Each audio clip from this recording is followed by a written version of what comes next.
Hi. So, infrastructure. While thinking about what I like and is interested in infrastructure wise, um, I from time to time does mudlarking, and I do have a lot of data here. It's a box that I have my mudlarking stuff and also my friends, and I do actually have like books. So I think I want to do something that interests me. So the Thames Infrastructure sounds like a good, fun project to do for this. So mudlarking. I first know about mudlarking when I was walking around Millennium Bridge, and it was nighttime, and me and my friend we saw like these two guys with flashlight and gloves and backpacks, and we don't know what they were doing, and my friend actually went and asked them on what they are doing, and they were like, oh yeah, like it's mudlarking, we have like an transition flight and we are in London for the night, so we decided to like do it because we were like mudlarkers. They actually throw me like a pipe, but I didn't pick it because my friend was I didn't well they throw it to me, and my friend was like, no, don't pick it, because you know how like the Thames is dirty and everything. But yeah, he actually went on and researched about it, and he got a permit, and then he went. I remember the first time I went mudlarking, I felt like I had just went shopping, and this is actually really good for my wallet because you get stuff, and I actually like them. I think they're so cute, like each of the stuff, even like the small stuff like the broken ceramics, the pipes, and it's like treasure hunting. Like, I don't say no to treasure hunting, and like even though there's like rare stuff to be find, like that you should find, I'm just here vibing with like whatever that's interesting to me.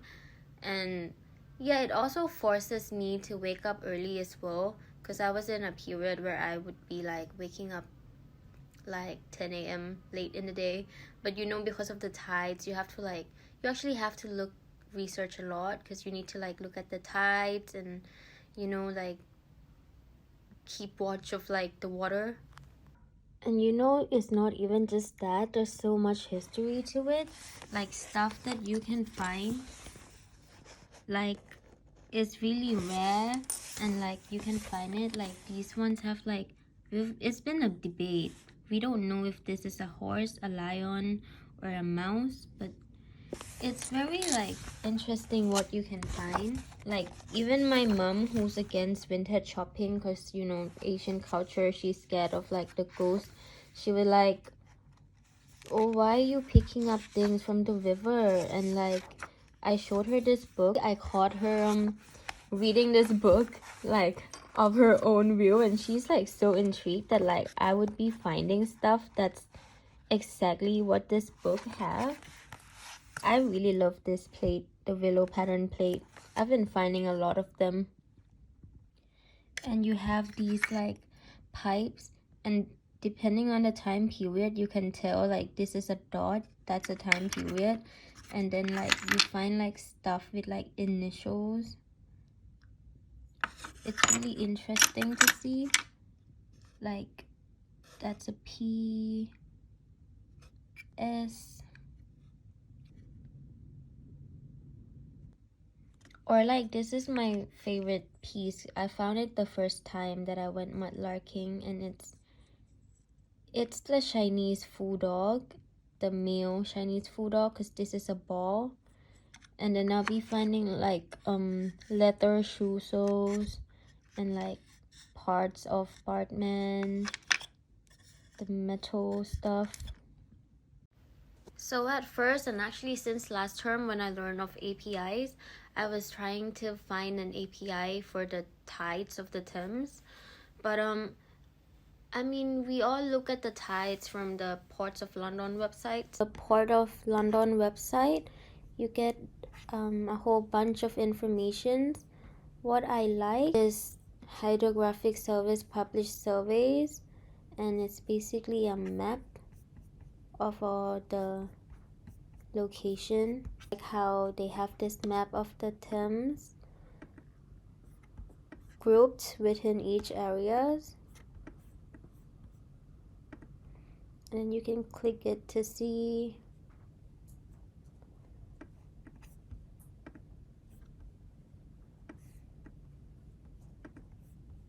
But I think the API is not open for the public because I think I tried working with it, but I couldn't find any. So I feel like for this project, I would want to make it sort of like a personal diary, like a walkthrough of like where I found each of the stuff. So I think this is a really interesting aspect of London, and it's part of the reason why London is fun for me. However, though, I do know and realize that there's a lot of rules surrounding it. Like, the object should be preserved. Like, if you manage to find something really rare, you like have to report it because they might put it in a museums, and it's actually illegal to sell it. And I know like some people were like, you can't turn stuff like even pipes into like jewelries and sells them because like, yeah, like you have to have a permit. They don't even give out the permits anymore. Like you can't buy the permit anymore because they're figuring out, because the objects are now like being decreased by day, because I think people have been mudlarking for like a long time, so the stuff to be collected, like the findings, are running out. So, and they're like, I think they're sorting out like certain laws and specific, because I think like some people are just like going there to mudlark and like, you know, giving stuff away. But yeah, they're actually really strict now. Like almost every time that I go mudlarking, specifically Millennium Bridge, you see like these people like that are like higher ranks permit. They come and ask you like, do you have a permit? And then you have to show them like your permit, because they're really strict right now. Like you can't just go. And yeah, there's a lot of gatekeeping around mudlarking though. Like if you talk to like the aunties and like the uncles that usually goes mudlarking like every day, every morning, you see them, like no one would tell you where they find which stuff from. Like, you know that in like around Canada Water there's like a leather dump. I found a leather dump, but yeah, because the rivers are not straight, there's like meanders around it. The different weight objects with different weight and different material, they wash onto the shore at different part of the shores. And metal would be like, you would find metal around each other because, you know, metal sticks like magnetic, and wood and leather, as I found, would always usually be together because they have a similar weight. So I think the river and the findings is a really interesting infrastructure that I want to explore. However, it's actually really hard to pin down because, you know, the tides, the water, the current, it changes every day. So the objects are never at the same place. They're never where they are. And I mean, if I have time, I could go and revisit the spot that I found each objects, and now like check if there's like still the same amount of objects. Yeah, and the gatekeeping stuff, when I mentioned to my friend that usually mudlarks that I wants to do this project on stuff that I found on the along the Thames, he was really like, you know, like people don't usually say where they find stuff. They're really like on guard with stuff they found, and the special spots, it's all a secret. Because I mean, if you tell a lot of people, then people would go and like, and now there wouldn't be anything for you to pick, you know. But I feel like since the river changes daily anyways, like even if you go back to where I now like make this project on, you probably wouldn't find what I found. And I mean, so far in my mudlarking journey, I haven't been finding a lot of rare stuff yet, so I don't think there's a need to worry about that. So here I was looking at all the different websites that does data visualizations. I really got inspired. They're mostly exhibition websites with timelines, dots, shapes. I really like the one with the noises, like this one that have like different ooh and ah of different emotions.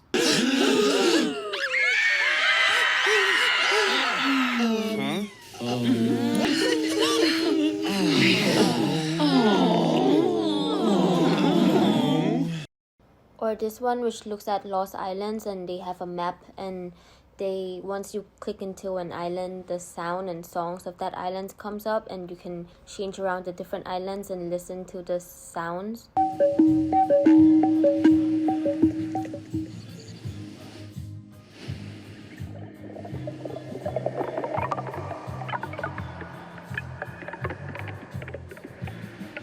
However, my favorite one that I would like to maybe integrate into my project for future references is this exhibition map thing, where it's like a game because you use your mouse to drag these red dot, which is in the center of the screens, around, and then you explore the exhibition as if you're actually like walking in the space.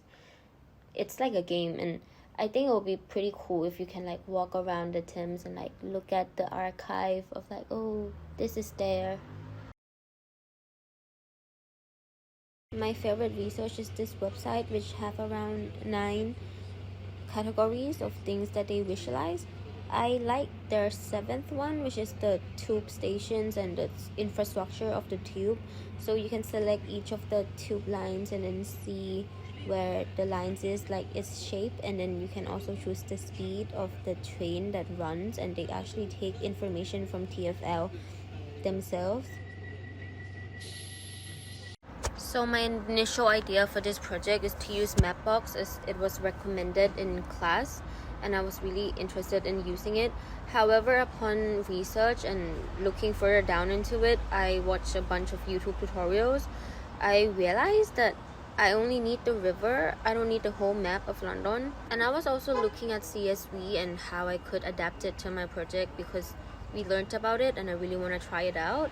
But then I still just need the river, and based on the shape of the rivers, you can tell where the location is anyways. So you would have this 3D map in the middle, and the mouse would allows you to move the map around, and then there'll be pins of the location on where I find stuff, and once you click on the pin, so the buttons, a picture and image of an object will comes up, and there'll be like an archive of like findings. So then in the end, I decided to go a bit old school and do it manually, as in I draw out the shape of the river, I trace this map out, and I convert it into an OBJ 3D shapes on Blender, and then I import the Blender into the WebGL of P5.js. However, I've found success in overlapping HTML as a background and a P5.js canvas on top, and it works. But since now I'm using WebGL, and WebGL would supposedly be under and HTML on top. However, in the end, I couldn't manage to overlap the HTML with the WebGL P5.js. Like, I was even looking at this thread on someone asking on combining a WebGL canvas with another P5.js canvas together, and they were using these thing called extra canvas, and they were saying that like, oh yeah, the problem to fixing this is to have like, you know, extra canvas push and extra canvas pop, but then it didn't work for me. So I did try for a long time trying to undebug the code. However, when I look at the link, it led me to this really cute website. You can play the music, and like, it's just really cute in general. I picture my map of the 3D Thames River, and they have this, so that'll be good to put in the rules on how to mudlark. And so what I did is I inspect this page, and now I'm just copying these codes down. Anyways, I now got this. I haven't figured out how to show my model and remove this, and so that it only comes up when this question mark is pressed, and then it'll be Thames mudlarking codes. This is a really ambitious project for me as I'm really interested in this topic. And through exploring the different ways that I could go about visualizing and realizing this project, I didn't want to rush my process and finish just a simple visualizations. So it's going to be an ongoing project for me, or this is a proposal of a starting concept and idea on an archive exploring these infrastructures.